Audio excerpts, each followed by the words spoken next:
We're joined now by House Budget Committee member Paul Tonko. He's Democrat from New York, and Kevin Brady, Republican from Texas. Kevin is the vice chair of the Joint Economic Committee. Welcome, gentlemen, very much. Mr. Tonko, let me begin with you. President said he didn't overpromise, but as you may know, if you go back to the original documents with the stimulus package in 2009, Mr. Obama said by 2011, the economy would be growing at 4%. So far this year, it's grown by less than 2%. And they also predicted that the unemployment rate by now would be 6.25%. As you know, it's 8.6%. Didn't he, in fact, overpromise and the stimulus didn't deliver? Well, no, I think the promise was to avoid a depression or a continuation of the recession. There were some forces beyond our control, Mother Nature wreaking havoc in the Asian area and certainly in this country where there were some difficult measures to come back from. But, you know, the move is in the right direction, and it's very difficult to forecast, but I think we're moving in the right direction with a steady upward climb with adding to private sector job growth.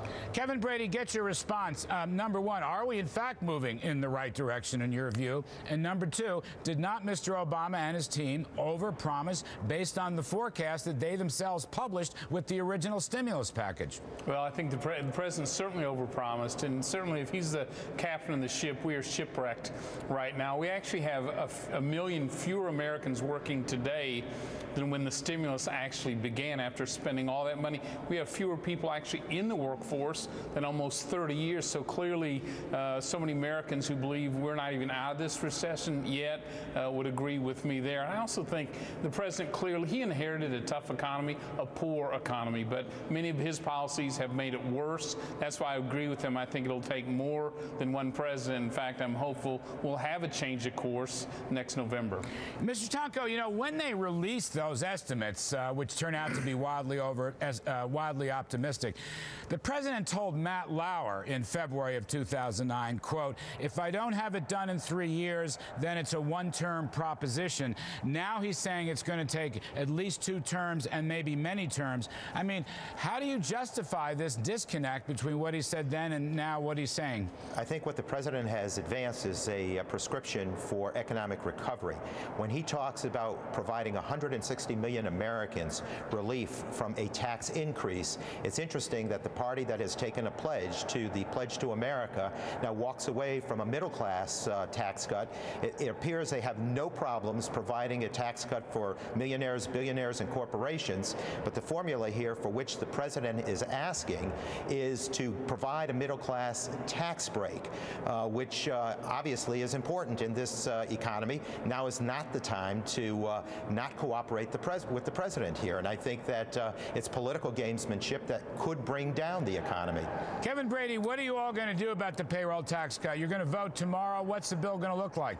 Yeah, the Republicans have proposed extending the payroll tax cut, but in 2 important ways. One, it's paid for. As you know, that funding, those payroll taxes pay for almost 1/6 of our funding for seniors and Social Security. In fact, last year, America had to borrow $41 billion from China and other countries just to pay Social Security benefits. So clearly, we're concerned about the long-term impact. And secondly, we think it ought to be paid for. We think this ought to be the last year, and we ought to replace it with a tax relief for families and workers that doesn't impact Social Security. Also, we're going to see real reforms in unemployment, so people actually start looking for a job, get drug testing if they're having problems, and we get them back on a GED route if they don't have the educational skills. So there's some very good parts of this package. We're still finalizing. We expect it to be passed tomorrow.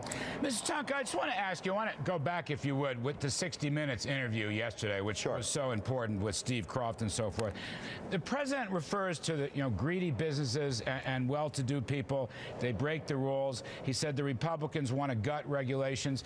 At the end of the day, sir, is it your view that this administration wants to basically repeal the Reagan Revolution, which lowered regulations and lowered tax rates? Are we going to go into a more redistributive period now if the president is reelected? What I think they want to do is end the class warfare that has really trounced upon the middle-class Americans in our nation.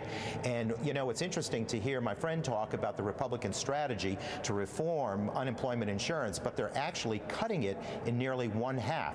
And it's a reason you have insurance. It's an earned benefit so that if you lose your job through no fault of your own, there are ways to make ends meet in the American household. And we need to go forward with fairness in tax policy. If you're going to pledge to Grover Norquist and not raise taxes, why is it okay to raise taxes on middle-class America, but not okay to raise it on millionaires, billionaires, and corporations? So there's a balance here that needs to be struck in order to have the recovery that we need. We need to build consumer confidence. We need to build demand. We need to make certain that there is economic justice for America's large middle class, that when it is revitalized, there is a stronger America. Kevin Brady, how is it? Explain to me, give me your take, raising taxes on the most successful, who, by the way, got clobbered in this recession. Their income share of the top 1% dropped to 17% from 23%. That puts it about where it was under Bill Clinton in 97 and 98.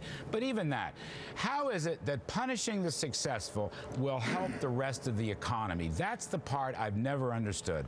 Well, I don't either, Larry. And the Obama economy is in terrible shape, no question about it. We need to make changes from what we're doing, but I can't imagine how we raise taxes on the job creators, especially small businesses who fall in these pro-growth tax brackets. And secondly, you raise taxes on the consumers most likely to create the demand to get us out of this terrible economy. How does that make any economic sense at all? We actually think the end result ought to be a more competitive tax code that not only drives the economy, but drives the capital expenditures that gets people back to work. We think ultimately that's the right solution. All right, I must say, gentlemen, thank you, by the way. I just want to say personally, I'm still in the Jack Kemp school, Mr. Tonko. I can't resist myself. A rising tide lifts all boats. That's the Kudlow credo.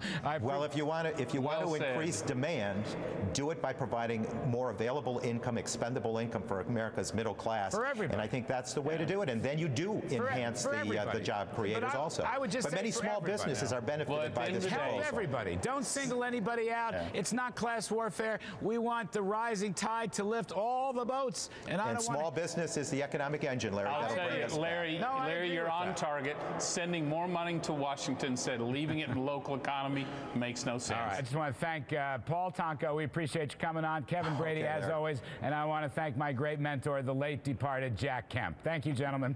Thanks, sir.